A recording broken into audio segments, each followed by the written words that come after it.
2000 Environmental Seminar Series and the annual George B. Hartzog Lecture. This series was begun in 1998 when Bill Everhart and his wife chose to honor the Hartzogs, an ex-Park Service director, with the financial gift to the university. This gift, along with donations from foundations, associates, and friends, is used to provide for educational activities of the Department of Parks, Recreation, and Tourism Management. Currently, the fund allows us to sponsor 2 annual activities. One of them is the lecture that will be given shortly by Dr. Beverly Driver. And in addition to the lecture series, Clemson University, through this fund, has initiated 4 awards to recognize leadership in addressing environmental issues and concerns. 3 of these awards were given earlier today at a luncheon, and I won't go into a lot of detail, but I do want to tell you just a little bit about the awards and the award winners. The awards are named after people that were friends of George Hartzog, and Ben Box, who is sitting with us here, has one of the awards named after him. And the Ben Box Award was presented today to Bev Driver for sustained achievement in research that provides a sound basis for development and utilization of our nation's natural environments. Another award, the William Everhart Award, this is the person that started the fund, was presented today to Gerald Coutant. Gerald is in the audience.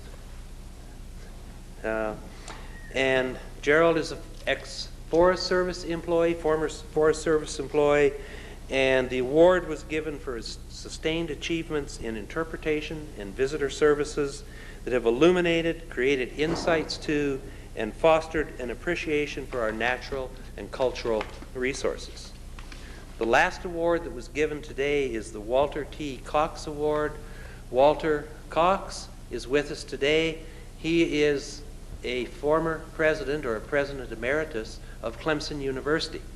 And so he has done a lot of work for this university and knows what goes on here. He knows it inside out better than any of the rest of us that is here. This award today was presented to Roger Hamilton. Roger is with the Corps of Engineers, and he has worked in public service, providing leadership and formulating policy that helps guide the uses of a lot of our natural resource areas, particularly water-based recreation, obviously with the Corps of Engineers. So we congratulate the 3 winners today, and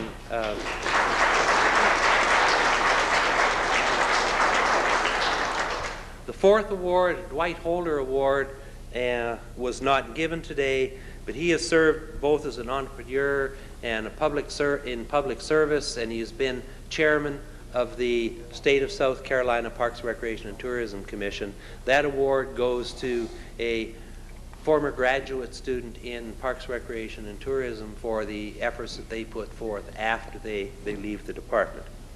One of the award winners, as I mentioned, Dr. Bev Driver, is our speaker for today. Dr. Driver has retired from a research position with the U.S. Forest Service, but he still remains active professionally. He devoted much attention to the practical application of research results, and in the process has either led or played a prime role in the development of 3 of the 4 amenity resource management systems now used by the Forest Service. And these systems have already been adopted by other agencies, not just the Forest Service. The introduction is going to be very brief. I'll let Dr. Driver tell you more about himself if he chooses to do so. But he has served on the faculty of Michigan School of Natural Resources for 6 years, a lecturer in Yale School of Forestry and Environmental Studies. He has chaired or co-chaired at least 20 doctoral and 20 master's committees. He's funded over 60 graduate projects. He served actively on more committees than you can possibly count. He's worked collaboratively with over 100 different scientists in at least 50 different universities. And he has also been to 30 or 31 different countries to share his expertise in those countries. We are pleased to welcome Dr. Driver as the presenter for this year's Hartzog Lecture, and we feel we are very fortunate to have him as this year's speaker. Will you help me welcome Dr. Bev Driver?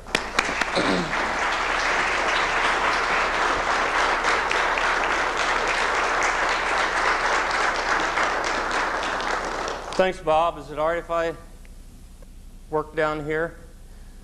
Bob said I'd say some more about myself. I'd like to do that and basically say that I'm real pleased to be here for a lot of reasons. To see old friends such as Larry Allen and Bill Hammett and Bob and Gina, Jerry Coutant, and some others I've probably forgotten here. It's good to come back years ago.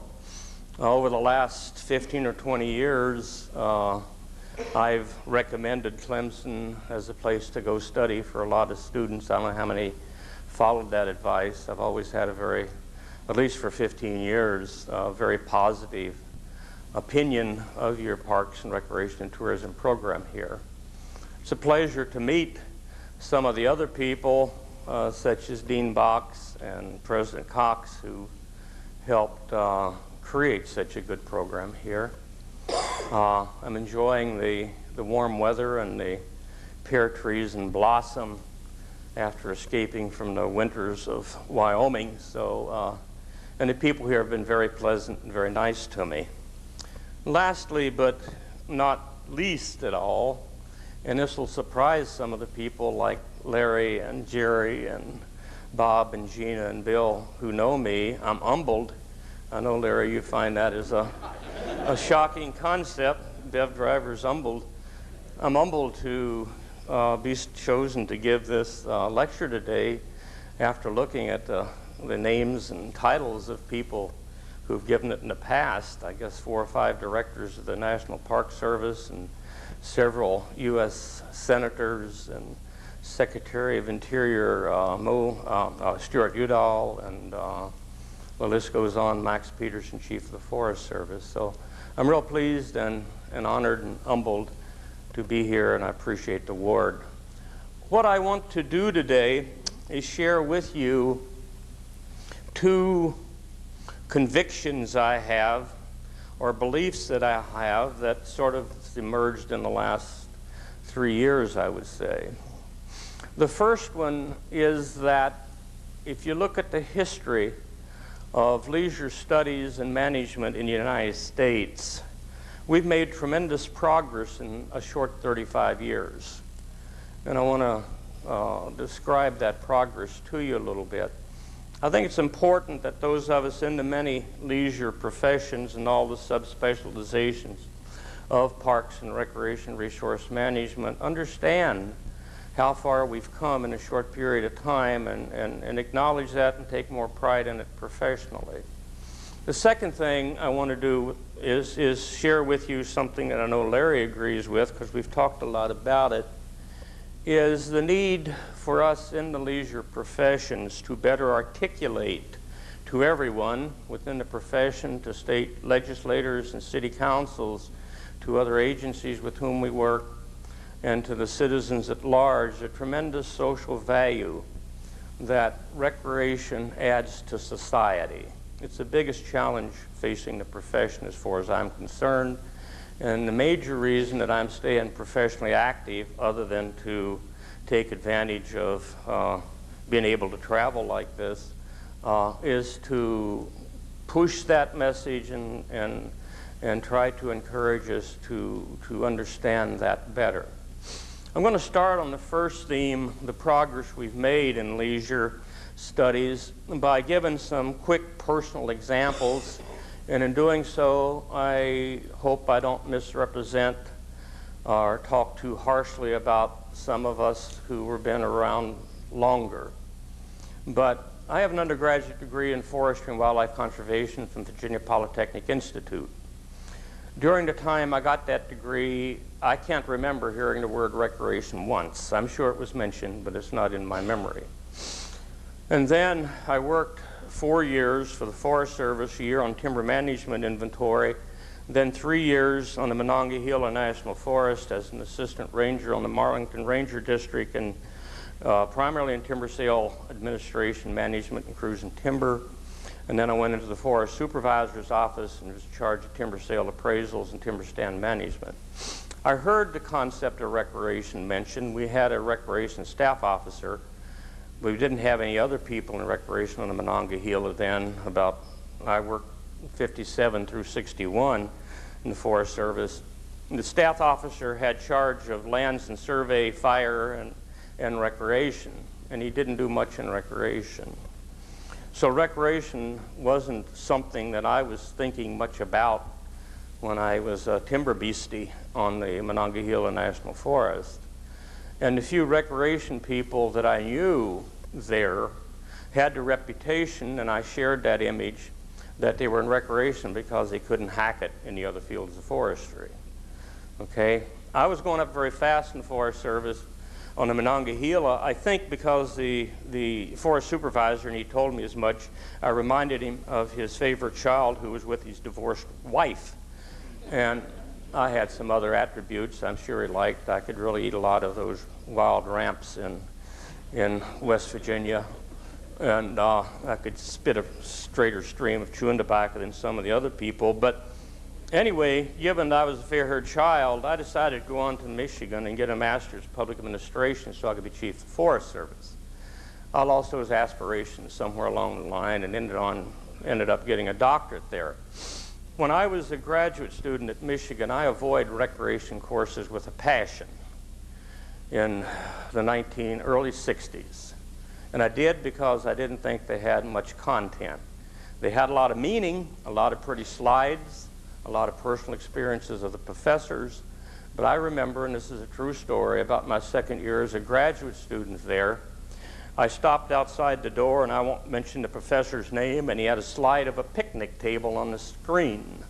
And he said, "This is a wood picnic table. You can carve your name in it. You can move it, but if you sit on it, it's not going to be cold and damp and absorb moisture like a cement table, because cement draws moisture, and you won't get hemorrhoids." Then he flashed a sign of a cement table on the screen. He says, "This is a cement table. You can't carve your name in it, you can't move it, but you might get piles if you sit at it." And I reflected for about a second, and I said, this is very profound stuff to be teaching graduate students. And I didn't take any courses in recreation. Lo and behold, several years later, in 1967, I ended up teaching recreation at Michigan. And because I refused to teach picnic tables, and one of the test questions for new employees in Michigan Parks and Recreation Department was to tell what size wattage of fuses you had to put in the fuse box for different loads. And I didn't think that's what I wanted to teach. And I would go in the classroom the first couple of years I was teaching not knowing what I was going to say. And Bill Hammett, who's from Michigan, he probably heard those rumors, and he's shaking his head, yes, I've heard about that. But that's pure stress. And when I started teaching, the other faculty, even though Ross Tosher was there and had a lot of respect, we still was looked at as not quite up to snuff compared to the, quote, hard scientists, the botanists and the others there. Well, we overcame those things over time. But what I'm saying is that my early experience, the first 10 years professionally from 57 to 67, was one of not a positive image of people in recreation or of the field. And I was asked to write a chapter for a book that just came out recently, Leisure Studies, Prospects for the 21st Century by Ed Jackson and Tim Burton. And it ended up being a postscript titled Celebrating Progress in Leisure. And in the process of writing that, I started to reflect on where we've been and where we have to go. I realized in writing that prior to 1960, there is very little research of an empirical quantitative nature dealing in any field of leisure. There were a few sociological studies, a few studies dealing with ecological impacts, and a few studies dealing with what's called secondary impacts, multiplier effects, the effects of people, tourists coming in and spending money. If you look at volume 27 of the Outdoor Recreation Resources Review Commission, which was their literature review in that 27-volume report, plus their summary report, you'll find, I think, 3 or 4 journal articles listed in 10 or 15 pages of literature cited. You'll see a lot of agency studies talking about demographic changes and increased participation. So what I'm saying is the state of the art, the state of knowledge that we've developed in leisure has occurred primarily since 1965. The ORC report stimulated interest in that. It led to the creation of the Bureau of Outdoor Recreation, which further then led to the Land and Water Conservation Fund Act of '65, which required state comprehensive outdoor recreation plans, or SCORPs, in order to for states to qualify for some of that money that the federal government was putting out under the Land and Water Conservation Fund. Those SCORPs, most of them then, and I think the ones that are being done now, were done by people in universities under contract to the states. Doing those SCORPs created a lot more interest in different dimensions of recreation, particularly in the late 60s. A lot of sociological studies and economic studies. The economists about 1965 started to think about non-market valuation using the travel cost method and the contingent valuation method. And those intensified and have continued to today. There were very little work in the social psychology or psychological aspects of recreation until the, the late 70s and the early 70s when it took off. So the state of the knowledge that in the 1970s took off fairly rapidly, and we started to get more interested in tourism, and journals were created. The Journal of Leisure Research was first published, I believe, in '65. We have several other journals since then. And during the 80s, we saw intensification of studies, and that's continued to date.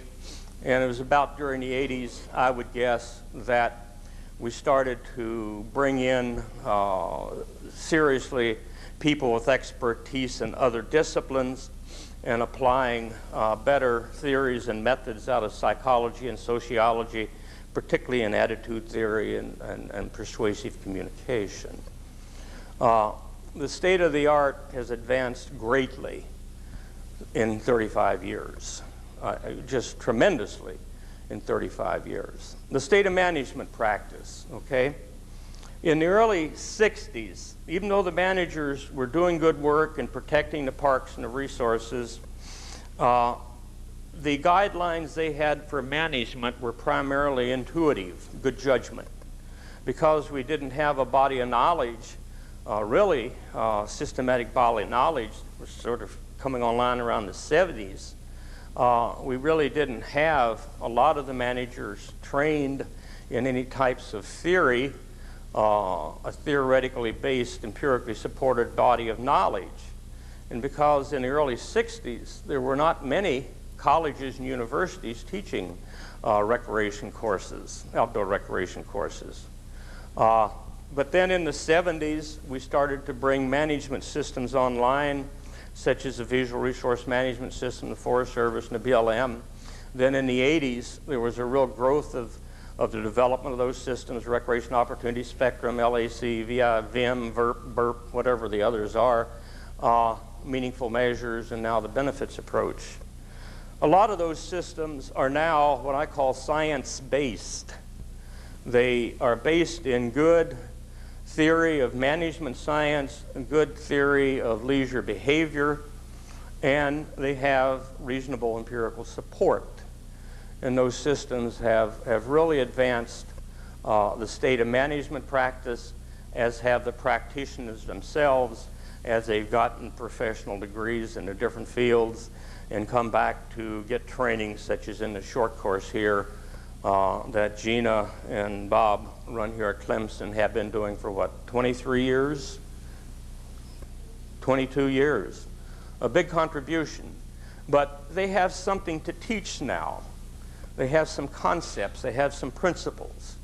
They're not standing up in front of these people like I did in '67 saying, I don't know what I'm going to say today.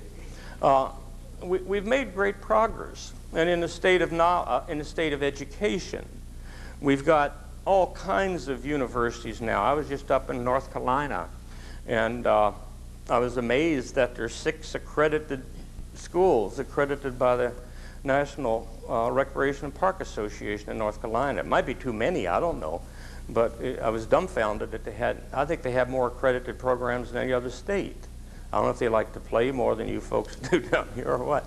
But anyway, there is, I'm not criticizing North Carolina, there are just a lot of universities now teaching very qualified students.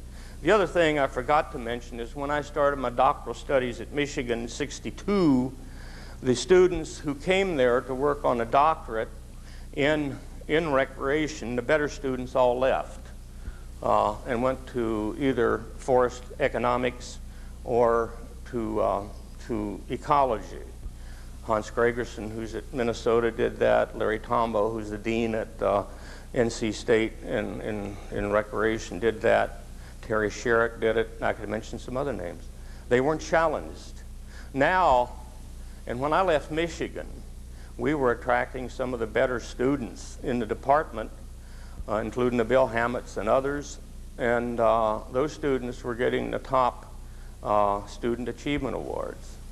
I'm proud of the people who are in the field, and I think we have just as high a quality set of minds and talents as the other disciplines do.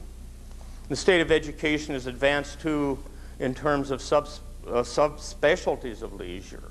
We got all kinds of specialties now in tourism and ecotourism and heritage tourism, commercial recreation, programming, interpretation, wilderness management. Maybe too many specializations, but we're focusing on gender differences and recreation, gerontology, and really doing research for many disciplines into many topics in developing our state of knowledge and our state of practice.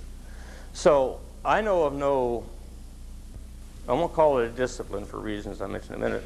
I know of no profession which has advanced as much in 35 years as we have, except perhaps aeronautical engineering, communication science, and perhaps the biotechnology dealing with genetics. But geneticists have been at it a lot longer than 35 years. You might think of others, but given where we started and where we are now, I've just seen tremendous progress in the field. And you can still argue that we don't have a body of knowledge in that, but I disagree with it. Leisure is an applied field like nursing and forestry and fisheries management and wildlife management are.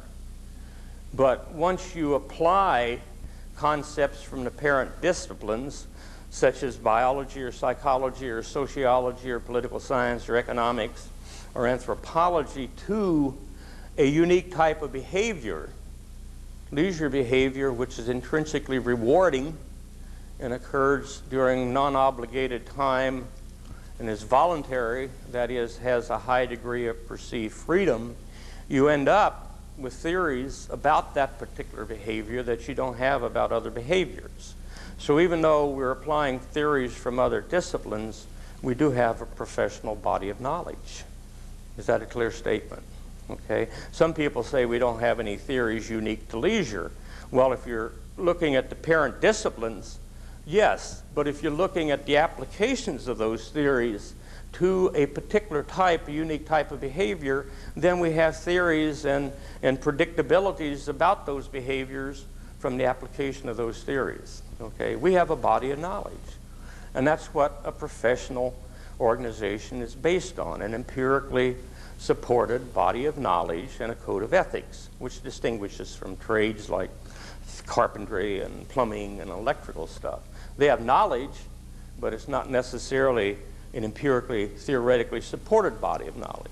I've done a lot of work on my home, in different homes. Larry's been in one or two of them.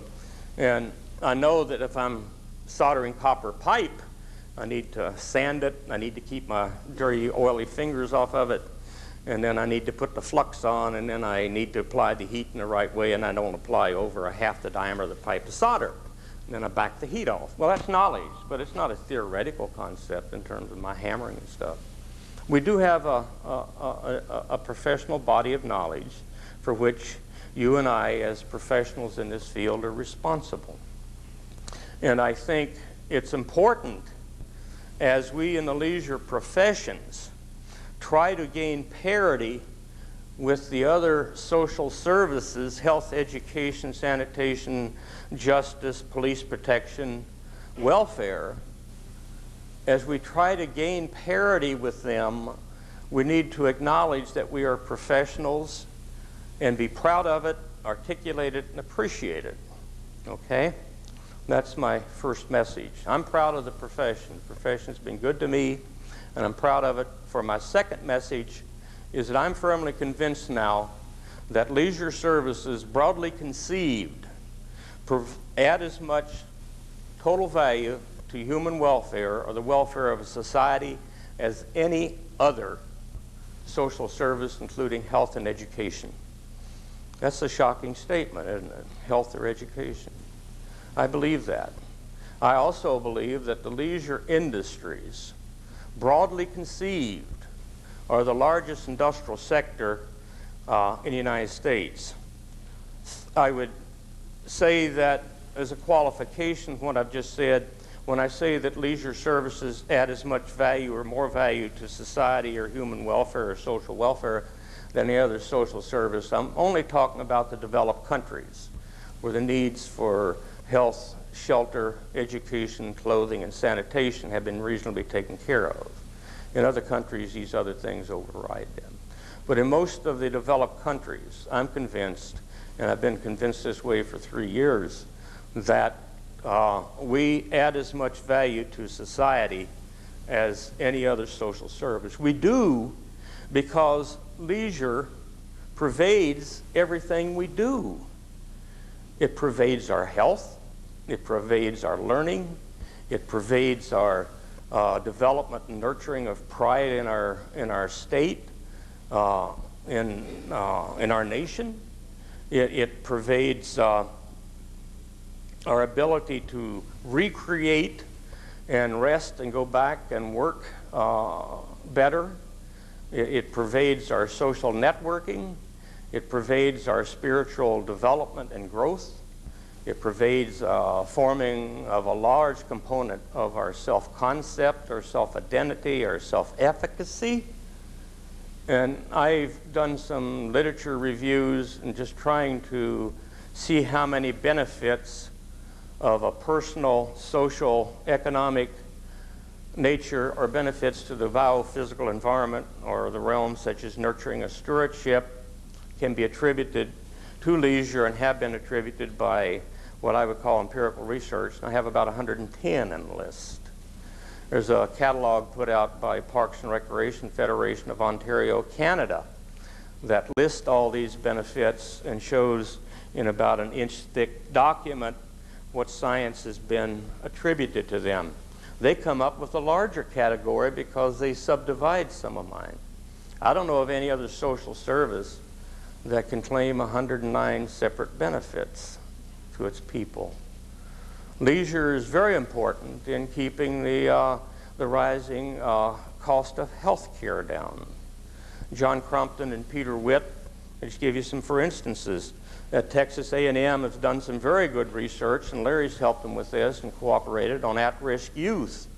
And we're finding that we can use leisure programming as a strategic intervention in cooperation with the justice, education, and welfare departments to help keep the young kids who are at risk because of substance abuse, lack of respect for authority, teenage pregnancy, poor work in school. We can keep those kids from causing greater harm to themselves or to society. It costs around $30,000, $40,000 to incarcerate someone for a year. And a lot of people are thinking if a 2,000 or 3,000 intervention, we can prevent those costs. We're getting good results. 70%, I've heard, of the municipal park and recreation departments now have a program addressed at-risk youth. Okay? It's during your leisure that you build on what you learned in secondary and elementary schools about the pride in your country and your history. It's when you watch the Ken Burns Civil War things on television. It's when you visit Gettysburg, Independence Hall. It's when you visit our vast natural heritage and the Mesa Verdes. It's when you read and learn and understand what it is to be an American or to be a Tiger or South Carolinian. It's where we develop pride in our country. It's during leisure that we go to take continuing education classes. We know from a lot of research now that elderly people who have good systems of social network live longer and have less disease. We know that leisure is very important in helping coping temporarily with a lot of stresses and strains. And it's during leisure that we take a lot of the biofeedback classes and the stress management classes and the yogi classes. It's during leisure, particularly important now in the natural environment, that we develop our spiritual orientations. We just put out a book, Nature and Human Spirit, and I was reluctant to get into that, but I was just dumbfounded as I started reading the literature about how pervasive that is. And all the major denominations now have sort of a nature spirituality type thing and are moving to remove the stigma from Genesis, have dominion and dominate, but instead live in stewardship with. It's during leisure that we decide who we're going to marry, who we're going to vote for. It's during leisure that we travel around the world and learn how to be better citizens. It pervades everything we do when you think about it. Okay? And those are the reasons that plus getting into something called the benefits of movement and looking at all the different benefits of leisure and their magnitude and scope and pervasiveness, that I've reached the conclusion that we in the leisure professions are providing as much a benefit to total welfare as any other social service. Some of you might disagree with that. That's what I believe. The other perhaps startling proposition I laid on you is that leisure industries, broadly conceived, are the largest industrial sector of the United States economy. Broadly conceived.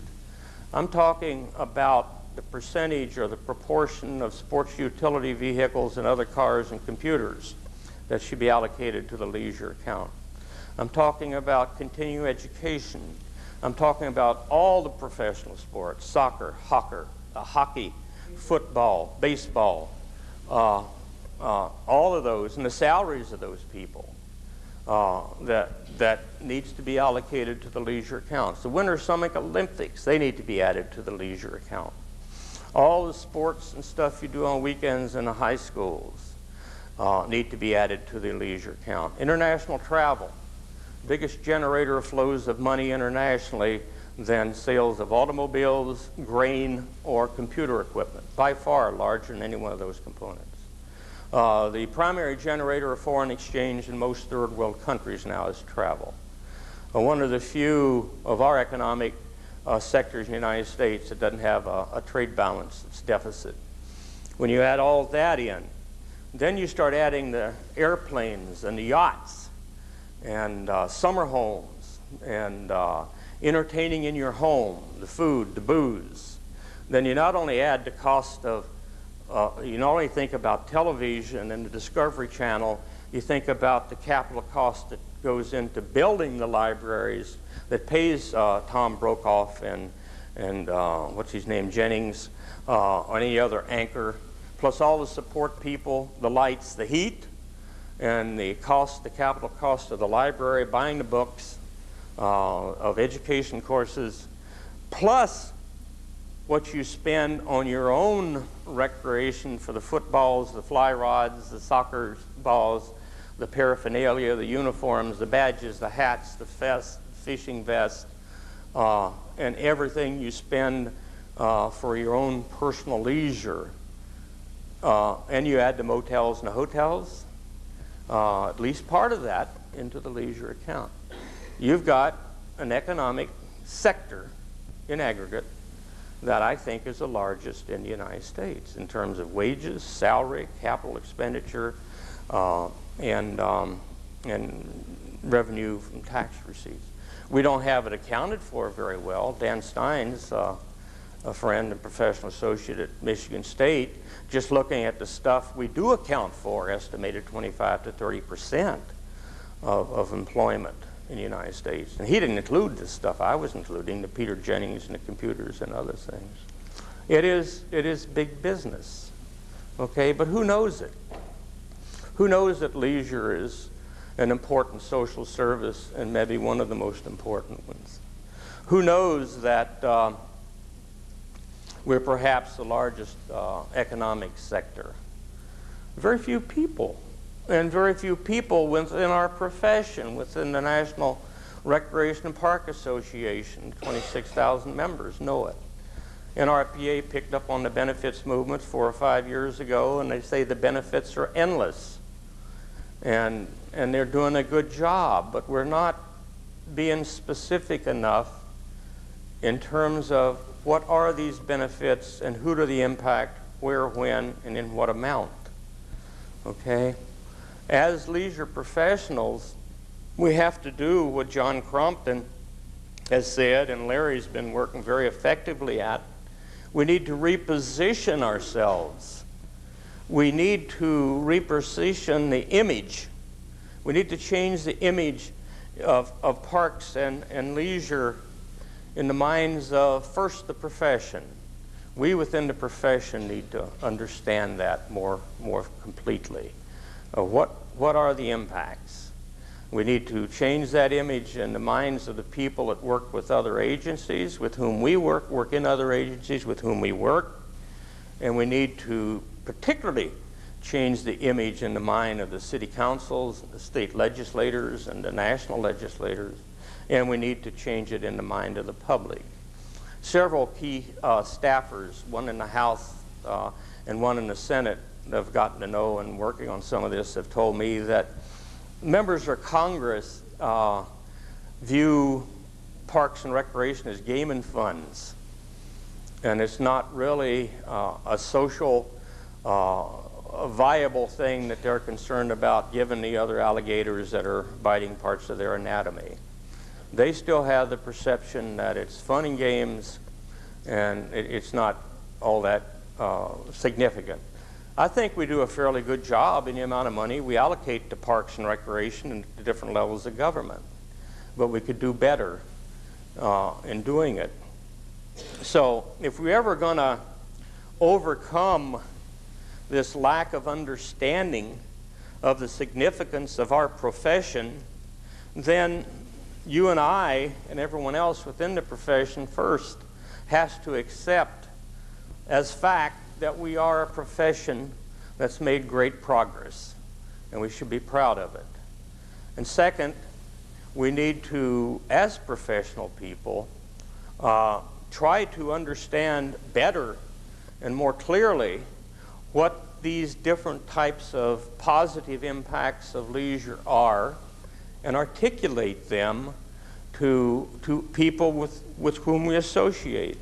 How many of you have been asked, say students, by your mother or father, or the rest of you by professional peers, you're in recreation, what's that? Hold your hand up. How many of you have experienced that? Yeah.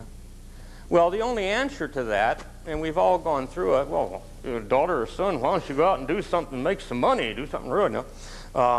How can you study leisure? Well, the only way we can answer that is in terms of how we benefit society. We don't manage parks and recreation until recently in terms of impacts. We've been managing them in terms of providing opportunities for people to engage in activities. And under that concept, recreation is a behavior. Hunting is recreation, fishing is recreation, playing soccer is recreation. And historically, we've defined the outcomes or the outputs of those systems as number of people leaving the gates. Well, we define the user input as people coming. So our output's defined the same as input, and we don't know what we're doing to them. None of us would go to a medical doctor if we thought they did not understand how he or she would impact us, physiologically or mentally, if it's a psychiatrist. None of you would opt to take a class from a professor if you thought that professor had no idea of what they wanted you to learn or how they were going to impact you. Well, historically, we've used the concept of visitor, and we've managed as if we did not understand or be aware of how we were going to impact them. That's an exaggeration because all good managers care about doing this and this and this, but it hasn't been systematic. And we haven't understood the recreation leisure service delivery system or the leisure service production process. I have some friends that don't like me to use the word production process because it connotes commercialism and commodities. Well, I think ministers produce something, and I think nurses produce something. They provide services. It doesn't need to be a widget that you're going to sell and try and exploit someone economically. If we don't know professionally what we're producing, we don't know what we're doing. It's that simple. And we need to better understand what it is we're doing in terms of positive and negative impacts if we truly want to be professional and get the credence and parity with the other professions such as medicine and education. And I'm convinced that there's no reason we in the leisure professions, even though we have our subspecialty, so does medicine, so does education, unless we get the degree of understanding of those impacts that these other professionals do and articulate them, we'll never have parity. And I think we can do that if we set out to do it. Maybe we'll need a few Pastors or Salks or Einsteins along the way, but unless we keep going and pushing in that direction, we won't get there. So the biggest challenge I see facing the leisure profession is gaining that understanding and articulating it. Okay? Well, that's my message. I'd like to throw it open for questions and, disagreements. I'm thick-skinned. I don't mind disagreements, as long as you're civil about it. I don't want to start a civil war here in South Carolina. But any questions or comments on what I've said? Anybody? You said that you came to this realization in the last 3 years. What happened over the 3 years that caused you to change your perspective? I didn't want to accept such a startling proposition, and I think writing that paper for that book on progress made, and then working in the benefits movement the last 3 or 4 years, and just becoming probably more familiar with that literature than anyone I know, because that was my kick. That I just started, wait a minute, we got some stuff going here. And part of it was harping back to where I came into the profession and sort of being ashamed of it and treated as if I should be ashamed of it. The dean, even when I was on faculty there, he used to say, well, in meetings, Bev's in this non-science area of leisure, and we sort of say it's nonsense, Bev, and I never ate that crap from him, but fortunately I told him that he didn't know the difference between statistics and epistemology. He didn't know what epistemology was, but remembering where I'd come from and how good the profession's been to me, and then just writing this thing celebrating progress, I was surprised at how much we've done. I mean, I don't know, Bill and Gina, but how long have you been teaching here, Gina? I'm not trying to get your age, but 20 years. Don't you have a lot more to teach now than you did when you started? Just one hell of a lot more. Bill, you haven't been at it as long, but you've seen in teaching, haven't you, the progress that it's phenomenal. I've been teaching some classes at University of Wyoming since I retired, and I remember I hadn't taught since I taught a class at Yale when I was up there, but I hadn't taught since I left Michigan in '73, and I was just amazed at how much easier it was. It was fun. I thought I had something to say. But it's all those reasons. And I just feel very strongly that we need to articulate these things. And my obsession has been that natural environments are important to people, and that's been my professional commitment. And in the process of doing the recreation experience preference stuff and looking at why people are there and looking at benefits of it, and I just want, because I did that because I saw the Forest Service and the other agencies, particularly with the timber dominance, wasn't giving it equal credit. And so it was partly in pursuing that and saying, look, let's keep protecting particularly those environments as far as I'm concerned, because here are the benefits A, B, C, and D. Okay? Maybe it's because I don't have anything else to do, but keeps me off the streets where I could do real damage if I were doing something else. You know? But, question? Yes. Quick question about impacts of maybe in some ways we've done too good of a job in selling recreation, and what the experience turns out to be for the people who end up going to a national park or a national forest and end up in a traffic jam, end up having to park a half a mile from the visitor center, have a bad experience because there are too many people that are recreating. And second part of the question, when a park is established or a forest area is established primarily for one reason, to protect watersheds, to preserve a battlefield or whatever it is, and then the overwhelming recreation use becomes something different. Yeah. Well, my answer is that happens. That there's another word starts with S. S happens. That happens. It's a managerial regulation problem. It doesn't detract from the fact that recreation is important. If people are having bad experiences within the context of total quality management and learning what that means, and we didn't know how to measure quality under the activity approach, basically, because we weren't talking about psychographic research and experiences and satisfactions and customers that we've had to. Those things happen, and I see that's a function of bad management if it's causing that much detriment. That doesn't detract from my argument.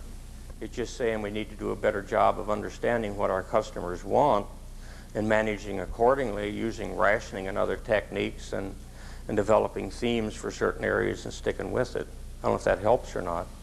Well, you know, a situation that's developed even close by Atlanta. In 10 metropolitan counties of Atlanta, roughly 3.5 million people. And 70% of the green open space that's publicly owned is in the 2 national park sites in those 10 counties, Kennesaw Mountain and Chattahoochee River. And we're absolutely, at times, overrun. Because there are not enough green space provided by the cities and the region? Yeah. Well, that's unfortunate. And I agree that perhaps other units of government need to come in and accept their responsibilities. And perhaps one of the reasons they don't is failures to get bond issues passed and other stuff, which might be passed if we articulated better the benefits of having those bond issues.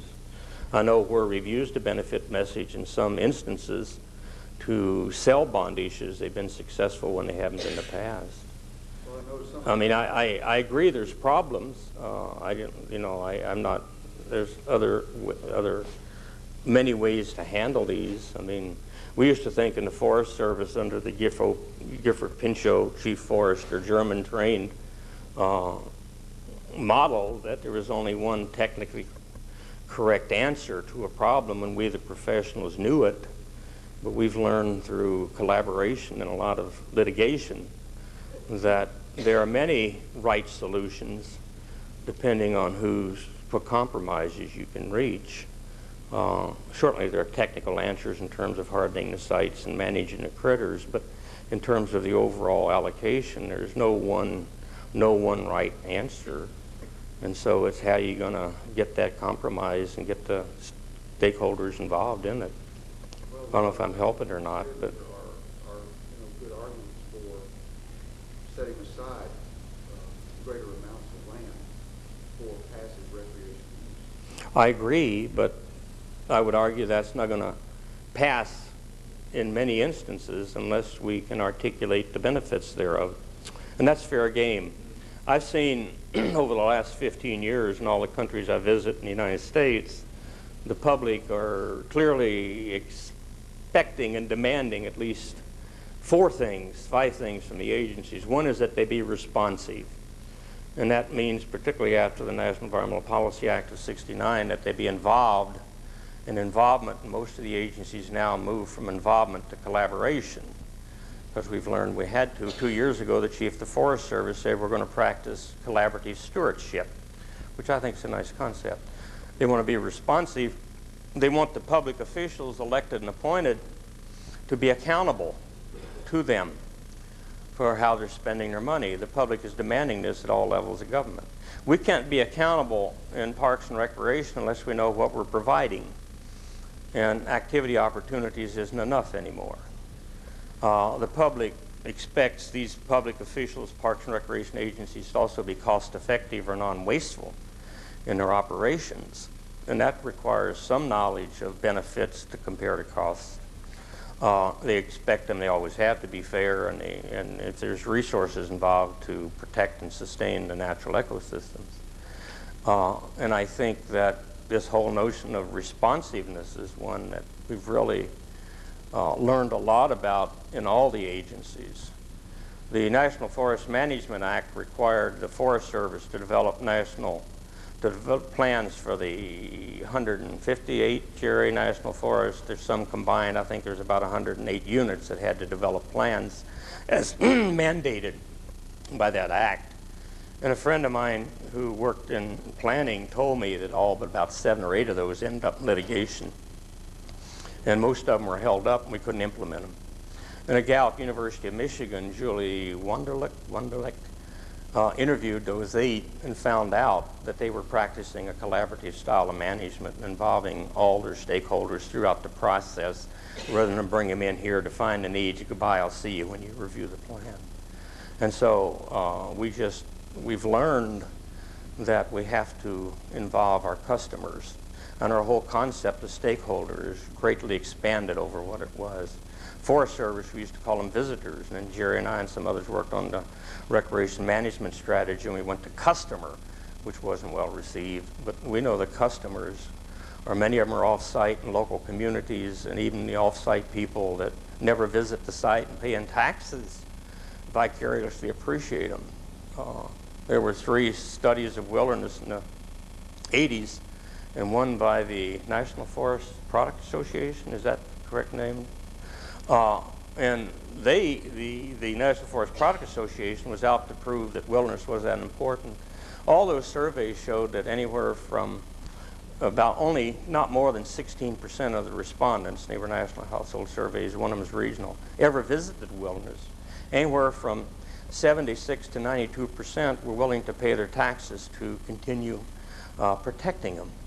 So you have many multitudes, 5 or 6 times more off-site people who never visited the site saying they appreciated it, as did the people who visited it. So our concept of customer has been extended considerably. We're learning as we grow, but we need to involve everyone that's impacted and get some consensus. So. One of the buzzwords now is constituent. What? One of the buzzwords now is constituent. Constituent? People are not, Yeah. visitors, customers, and constituents. Yeah. I don't care what you use as long as it's not visitor, because visitor is so limiting, because that was what our focus was, just visitors. Other questions? Comments? Yes.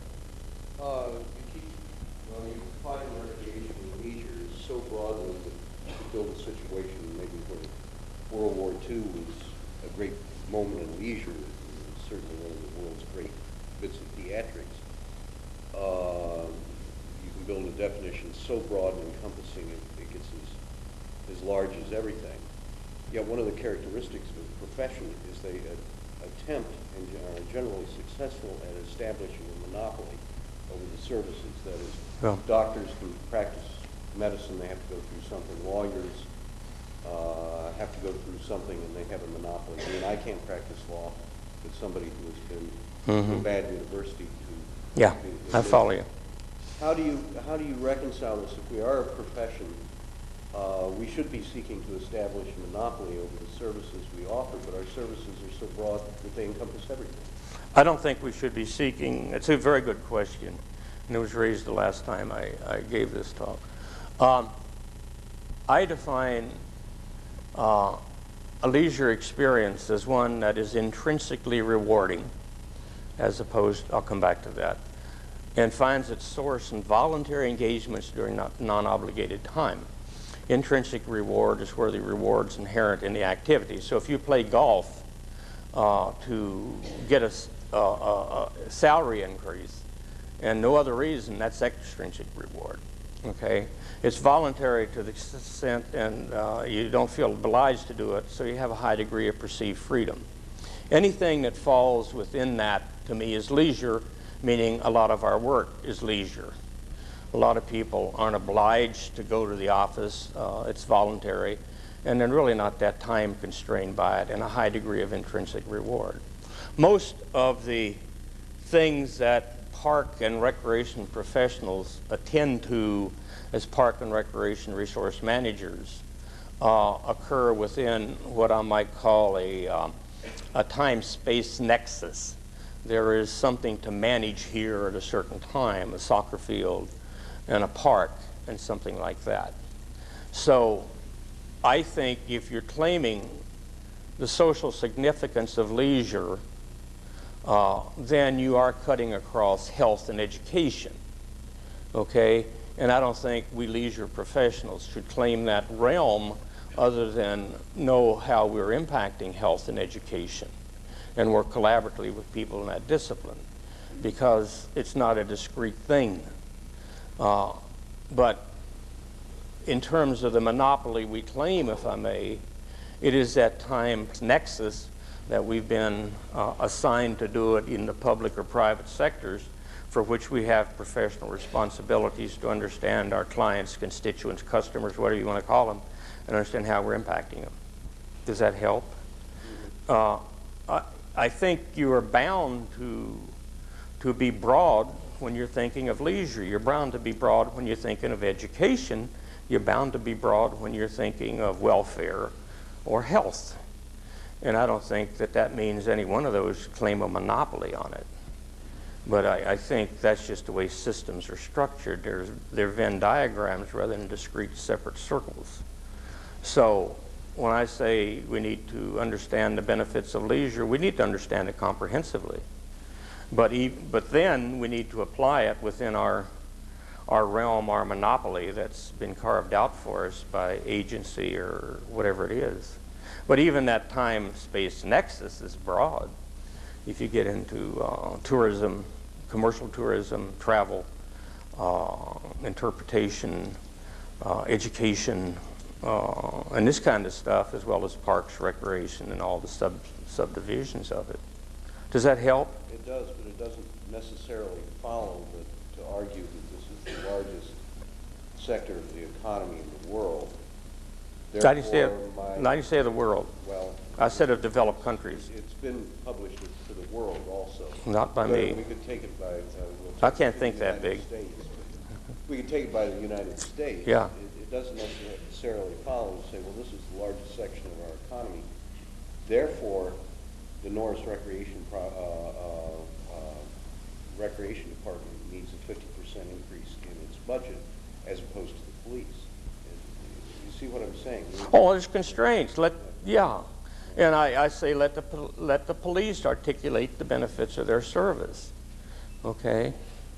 And let the fire department do the same.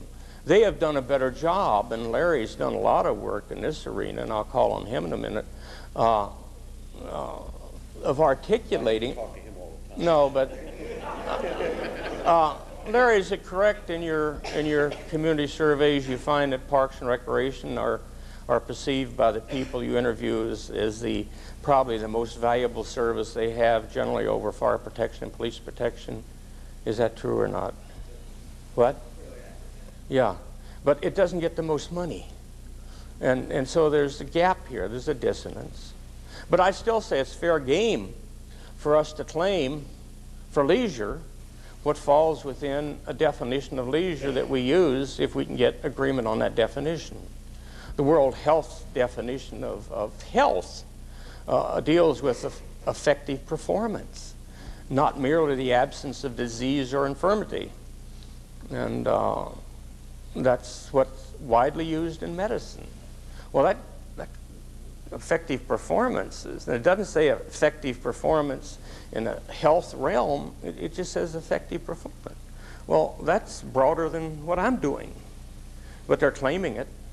So I have no problem in claiming something as broad as what I think it is, okay, even if it overlaps. I was consulting I'm still doing it, with the Department of Conservation in New Zealand, DOC, which manages a third of New Zealand. And they wanted us to come in and apply the benefits or the outcomes approach.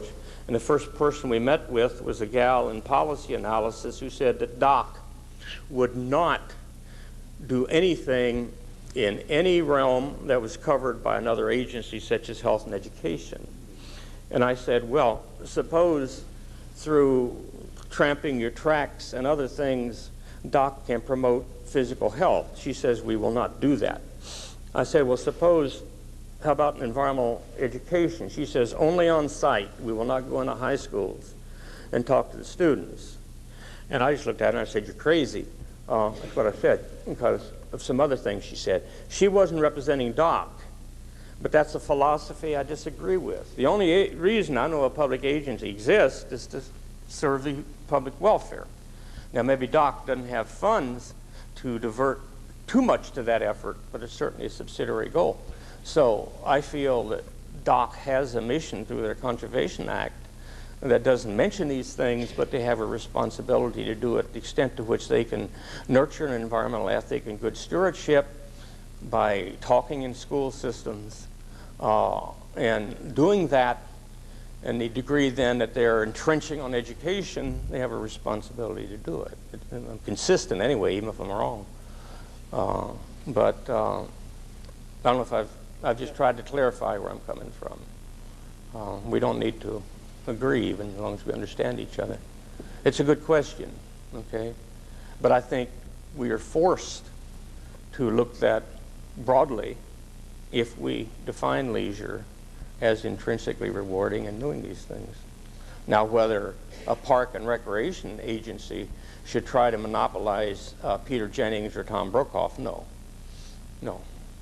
But we can claim some of the stuff they're doing as benefits of leisure.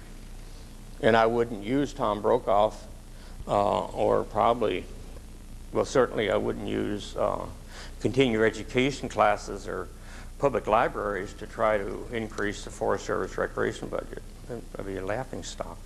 I mean, so you have to bring it down and cut your monopoly down to an oligopoly or something anyway. Any other questions? Yes. Well, I'm encouraged by the efforts of you and Larry and others to focus on not just economic benefits, but societal benefits. And I'm very discouraged about the profession's ability to use this with decision makers. Example of Wisconsin, where we now live. That state had the first score ready to go when Land and Water Conservation Fund was passed. They've been aggressive at state and local level in acquiring land for ecology, history, recreation, whatever. The state park system has advanced rapidly in size. It's very popular, serves a lot of tourists and everything. Yet their Department of Natural Resources is cut back and back and back, downsize and downsize. Morale is terrible. The political climate seems to divorce the agency from the benefits it provides when they're talking about funding, as we've been saying again and again. And I know the Park Service and Forest Service people can sympathize because some of this has happened at the federal level too. You know, oh yeah, let's acquire this, let's develop this, let's have this. The public and the tourists are going to love it. It's a wonderful thing. But, oh no, we're not going to pay for any more people to staff it. Everybody should just work twice as hard and be twice as efficient. And so what do we do now?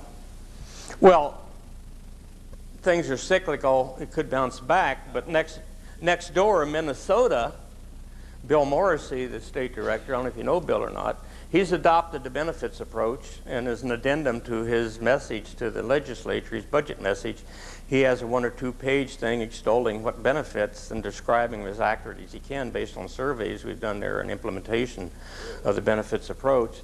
And he's getting good response from that.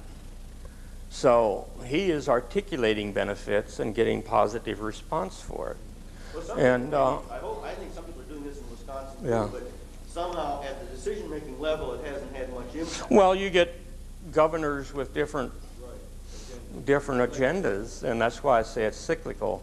You don't know what the next one will be, but I say over time, Well, our governors last forever. yeah.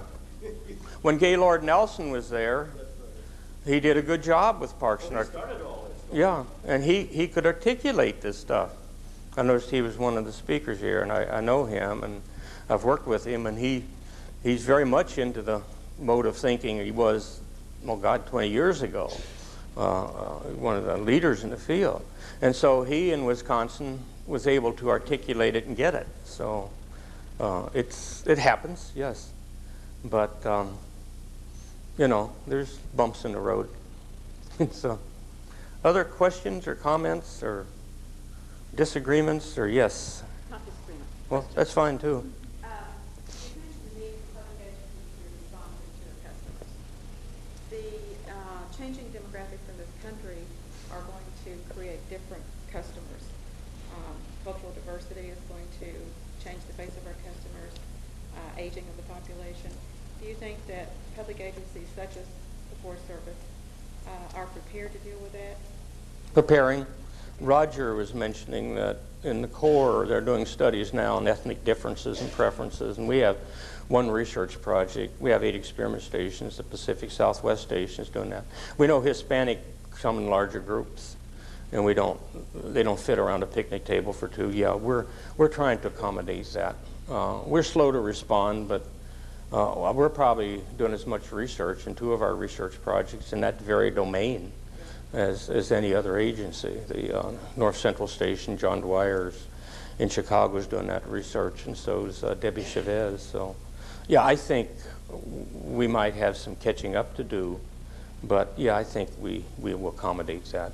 I think the Forest Service has a reasonably, and most of the agencies now have good customer orientation or constituency. We make mistakes, but I think most of us have learned that we need to listen to the people we serve. I think so. Yeah, it's a good question. Other questions, or yes, Bill?